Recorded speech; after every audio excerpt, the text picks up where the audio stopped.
নমস্কার বন্ধুরা, আমার রান্নাঘরে সবাইকে স্বাগত। এখন তো শীতকাল, আর শীতকাল মানেই এখন ক্রিসমাস চলছে। আর ক্রিসমাসে নানান ধরনের ফ্রুট কেক পাওয়া যায়।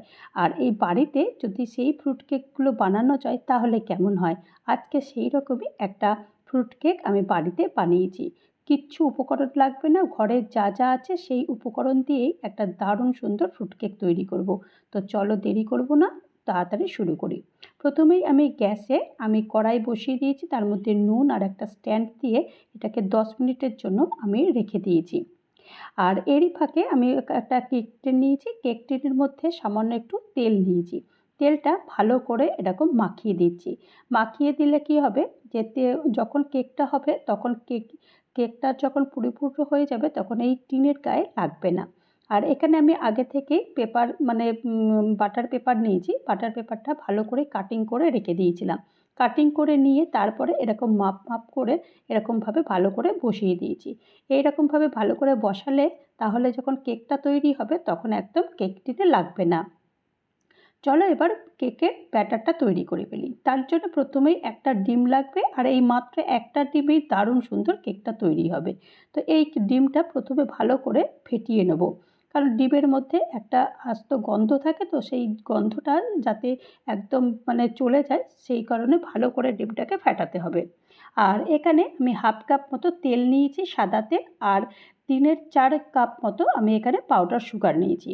আর এখানে একটা কথা বলে রাখি, আমি এখানে তেলটা ইউজ করেছি, তোমরা চাইলে এখানে কিন্তু বাটারও ইউজ করতে পারো। তো আমি এখানে বেশিরভাগ সময়তেই আমি তেলটাই ইউজ করি। তেলটা ইউজ করলেই আমার যেন মনে হয় কেকটা বেশি ভালো হয়। তো এখন এটাকে ভালো করে এটাকে ফেটাতে হবে, যতক্ষণ পর্যন্ত না চিনিটা একটু গলে যায় ততক্ষণ পর্যন্ত এরকমভাবে ভালো করে এটাকে ফেটাবো।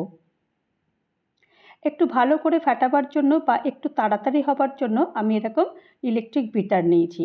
তোমাদের কাছে যদি ইলেকট্রিক বিটার না থাকে তাহলে হ্যান্ড হুইস্ক দিয়ে করলেও হবে। আমি শুধুমাত্র একটু করলাম যে তাতে তাড়াতাড়ি হয়ে যায়, সেই কারণে আমি একটু এই ইলেকট্রিক বিটারটা নিয়েছি। তো এটা মোটামুটি এই 2 থেকে 3 মিনিট আমি একটুখানি ঘুরিয়ে দিয়েছি। ঘুরিয়ে দেওয়ার পরে এটাকে আর বেশি করব না, মোটামুটি চিনিটা গলে গেছে। তো এটাকে এখন সাইডে রেখে দিচ্ছি। আর এখন একটু কিছু উপকরণ নেব, সেইগুলোর মধ্যে ময়দা নিয়েছি। ময়দা আমি এখানে 1.5 কাপ নিয়েছি। তোমরা চাইলে এটা আটা দিয়েও করে নিতে পারো। ময়দাটা প্রথমে ভালো করে এটাকে চেলে নেব। চেলে নেওয়ার পরে তারপরে আরও কিছু উপকরণ দেবো। তার মধ্যে হচ্ছে প্রথমে এই 2 চামচ মতো আমি এখানে কাস্টার্ড পাউডার দিয়েছি। কাস্টার্ড পাউডার দেওয়ার পরে তারপরে এখানে 1 চামচ আমি বেকিং পাউডার দিয়েছি, আর 1/2 চামচ মতো আমি এখানে বেকিং সোডা দিয়েছি। দিয়ে দেওয়ার পরে তারপরে এটা ভালো করে এটাকেও চেলে নেব। চেলে নেওয়ার পরে তারপরে এটাকে ভালো করে এটাকে মেশাতে হবে। তো মেশাবার জন্য এখানে আমাকে এখন এটাও পুরোপুরি পুরো একদম শক্ত লাগছে, কিছু একটা দরকার, অর্থাৎ দুধ দরকার। দুধটা দিলে তাহলে এই ব্যাটারটা খুব সুন্দর হয়ে যাবে। তো এখানে সেই কারণে আমি এখানে 1/2 কাপ দুধ দিয়েছি। 1/2 কাপ দুধ দিয়ে দেখব যে কতটা ব্যাটারটা ঠিকঠাক হলো কিনা।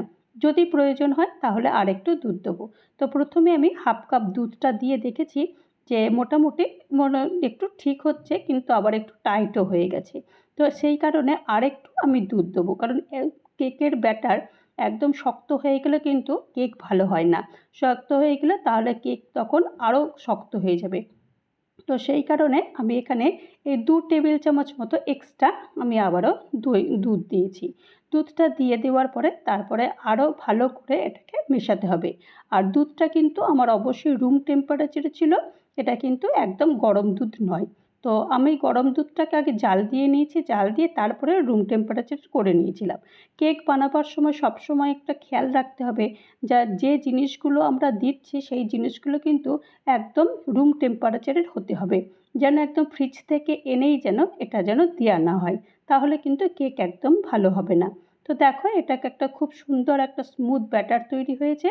আর যেহেতু ডিম দিয়েছি সেহেতু আমি 1 চামচ ভ্যানিলা এসেন্স দিয়েছি, যাতে করে ডিমের গন্ধটা অ্যাভয়েড করতে পারি।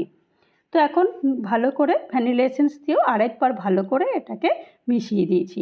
মিশিয়ে দিয়ে আরেকবার একটু ভালো করবার জন্য, যাতে করে সমস্ত জিনিসগুলো একদম স্মুথভাবে এটা মিশে যায়, সেই কারণে আরেকবার একটু আমি ইলেকট্রিক বিটার দিয়ে একটুখানি 2 মিনিট একটুখানি ঘুরিয়ে দিয়েছি। ব্যাস ঘুরিয়ে দেওয়ার পরে তারপর এটাকে ভালো করে একটুখানি কাচিয়ে নিয়ে তারপরে এটাকে আমি কেক টিনের মধ্যে দেব। তো কেক টিনে দেওয়ার আগে আমি এখানে আগে থেকেই কিছু টুটি ফুটি নিয়েছিলাম। টুটি ফুটিগুলো আমি একটু সামান্য ময়দায় কোট করে নিয়েছিলাম। ময়দায় কোট করে নিলে কি হয়, যে টুটি ফুটিগুলো একদম সবগুলো কিন্তু নিচে চলে যাবে না, তাহলে মোটামুটি মাঝে মাঝে খেতে খেতেও বেশ মুখে পাবে, তাহলে বেশ ভালোও লাগবে। তো এটাকে সেই কারণে ভালো করে টুটি ফুটিগুলো দিয়ে ভালো করে এটাকে মিশিয়ে দিয়েছি। মিশিয়ে দেওয়ার পরে তারপরে এই যে কেক টিনটা আগে থেকেই রেডি করে রেখেছিলাম, সেই কেক টিনের মধ্যে পুরোটাই ঢেলে দেবো।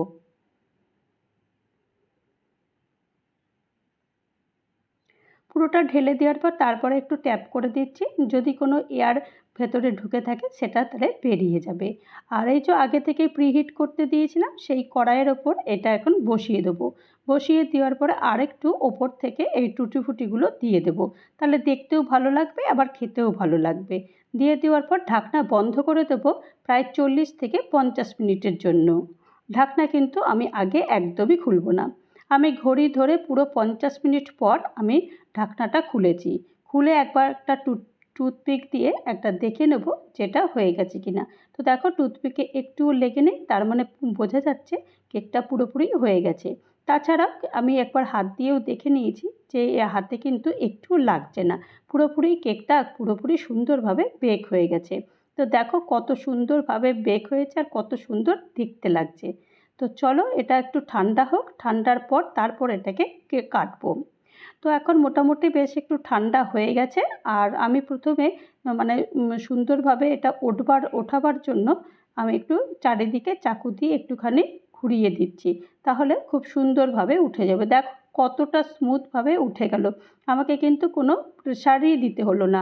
আর যেহেতু ওই যে মানে বাটার পেপারগুলো দিয়েছিলাম, কেক টিনটা দেখো একদম কিন্তু পরিষ্কার রয়েছে, কেক টিনের মধ্যে কিছুই লেগে নেই।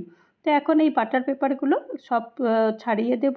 ছাড়িয়ে দেওয়ার পরে তারপরে পুরো কেকটা বের করে দেবো। দেখো কতটা সফট হয়েছে কেকটা। এই কেকটা কিন্তু তোমরা বানিয়ে মানে 1 মাস পর্যন্তও রাখতে পারবে। যেহেতু ঘরে বানানো সেহেতু 1 মাসও এই কেকটা দারুণ সুন্দর থাকবে।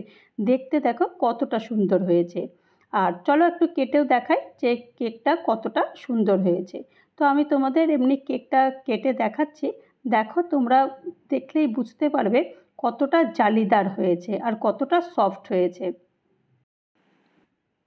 তো তৈরি হয়ে গেল আমার দারুণ স্বাদের ফ্রুট কেক।